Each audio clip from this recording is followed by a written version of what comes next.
Julia Barito confirms breakup with Gerald Anderson over third party. The shocking truth behind the drama revealed, and who is the person Julia mentioned in this controversial story. Matapos ang matagal ng mga espekulasyon at palihim na usapan sa mundo ng showbiz, tuluyan ng inamin ni Julia Barito ang tunay na dahilan ng kanilang pagkakalayo ni Gerald Anderson. Hindi na ito isang simpleng chismis lamang, may isang third party o ibang babae ang di umano'y naging sanhi ng kanilang hiwalayan. Matagal nang may mga sinyalis na problema ang relasyon ng dalawa na unti-unting napansin ng mga tagahanga.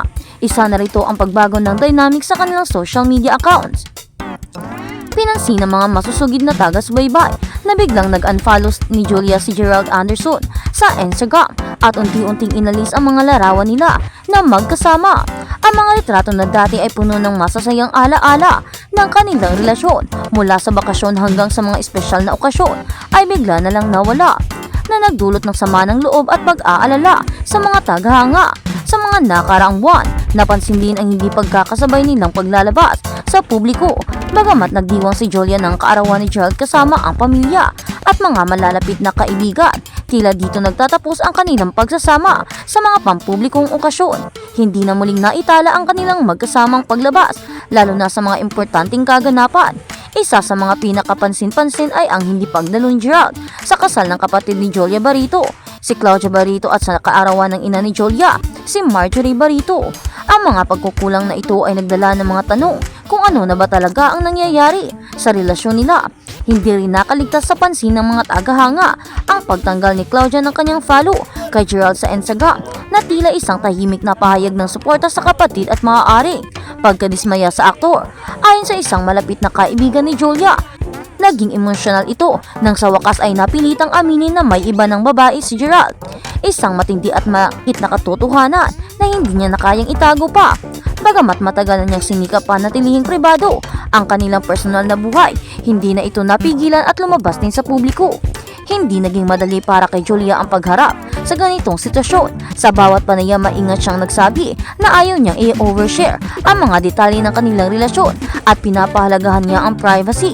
Subalit sa kabila nito, unti-unting lumabas ang mga pahiwatig na may lamat na ang kanilang samahan.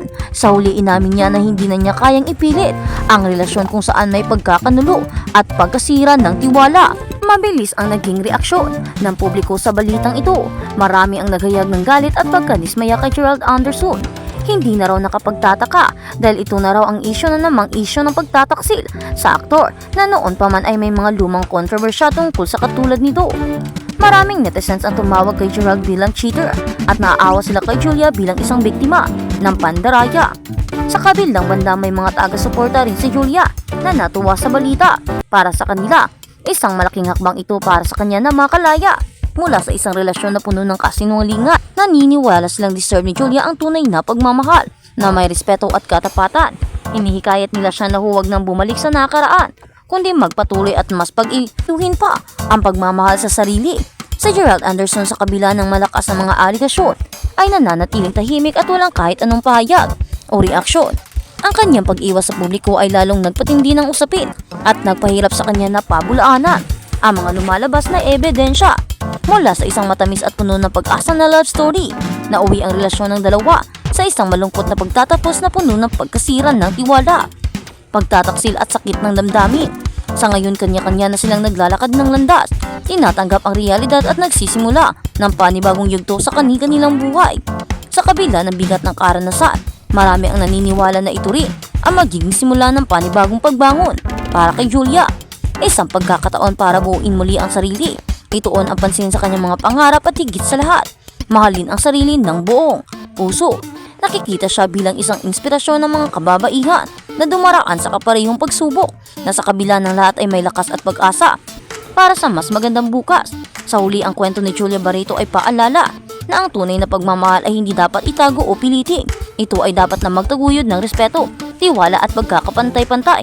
Kapag nawala ang mga ito, kailangan palayain ang isa't isa, ang sarili, lalo na't kung may pandarayang kasama o merong cheating na pangyayari. Hindi mo kailangang ipilit ang sarili mo. Kung ayaw na sa iyo, huwag mo nang pilitin, dahil ibig sabihin nito, nagkaroon na siya ng pagkakamali. Uulit-ulitin niya na ito dahil nga ang nasimulan ay pwede nang ulitin hanggang sa kinabukasan at hanggang sa wakas. hindi na ito magbabago pa, lalo pat sa mga issue ni Gerald, puro cheating ang pangyayari sa mga nakaraan niyang relasyon, mga sanhi at dahilan ng ganiyang hiwalayan.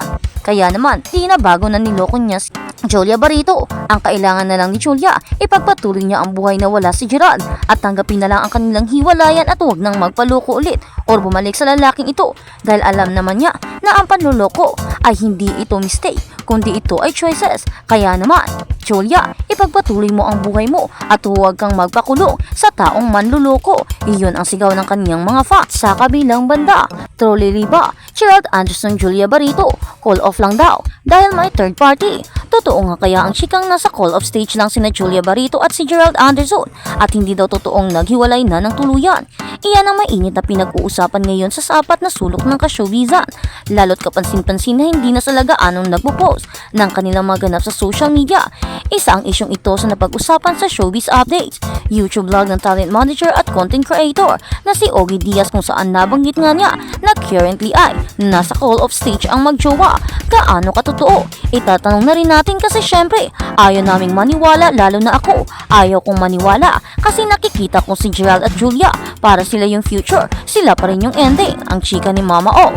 Kaya naman, tinanong ko kung ano ang dahilan ba't sila nag-call off. Mayroon daw third party. Takang-takang tanong ni Ogie. Pagpapatuloy niya pa. Pero ang nakarating sa akin, mahal na mahal ni Julia Barreto si Gerald Anderson despite the issue. Anyway, iiwan natin sa kanila iyan. Hindi po iyan kumpirmado na ibalita lamang iyan sa akin. Para naghihintay lang daw ng sign si Julia kasi kapag sila na ulit, kailangan kasal na. Ang pahayag ko ni Mama Ogs. Sa huli umaasa na magiging maayos ang dalawa kung ano naman ang kanilang pinagdaraanan. Ang daw at call off lang ang dalawa at hindi tuluyang naghiwalay. Naku naman, kahit niloko na nagpapanatili pa rin ang pagmamahal. Oo nga naman, hindi naman madaling maiwan ang taong mahal mo. Kahit na niloko ka, andyan pa rin yung pagmamahal. Ang sakit lang naman ang nagpipigil sa'yo na maging maayos kayo. Yung mga problema at iba't iba pang mga sasakit na mga naranasan mo, disappointments at kung ano-ano pa. Pero kung mahal mo talaga ang tao, hindi mo kayang bitawan, hindi mo basta-basta maiiwan. Mananatili ang pagmamahal, mananatili ang takot at mga memoryang pinagsamahan ninyo. Kaso nga lang, meron ng agwat, meron ng lamat. Kasi nga diba, ang panluloko ay hindi magandang kaaranasan, hindi madaling tanggapin. Pero yung pagmamahal mo sa tao, yun ang magpapadala sa'yo kung either magpapatawad ka ba or iiwan mo na. Sa kaso nila Julia Barreto at Gerald Anderson, hindi daw nakipaghiwalay si Julia, nag-call off lang daw at gusto pa nga daw makipagbalikan. At sa pagbabalikan nila, ayun na nga, kasalan na. Kaya siguro ay hindi pa ni-reveal ni Gerald o hindi pa niya inayos ang kanilang mga issue dahil baka nag-iisip pa or baka hindi pa handang magpakasal, diba? Hindi pa handang magsettle. Pero si Julia mukhang ready na.